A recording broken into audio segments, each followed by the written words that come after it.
তোমাকে ভালোবেসে আমি নিজেকে নতুন করে আবিষ্কার করেছি। তোমাকে ভালোবাসার ডিসিশন ছিল আমার জীবনের বেস্ট ডিসিশন।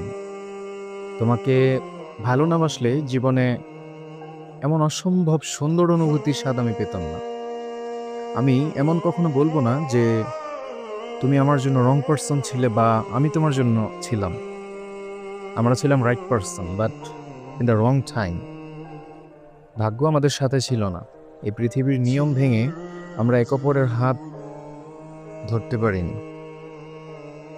এটা মানতে পারছি না আমি, আর পারবো না। কষ্ট হয়, বিশ্বাস করো। জানো, ভালোবাসার সাথে নাকি ভাগ্য লাগে। তবে তুমি চাইলে সত্যিই আমরা একসাথে থাকতে পারতাম, একসাথে থাকতে পারবো। যে যত কিছুই করুক না কেন, কখনো তোমাকে আমার থেকে আলাদা করতে পারবে না।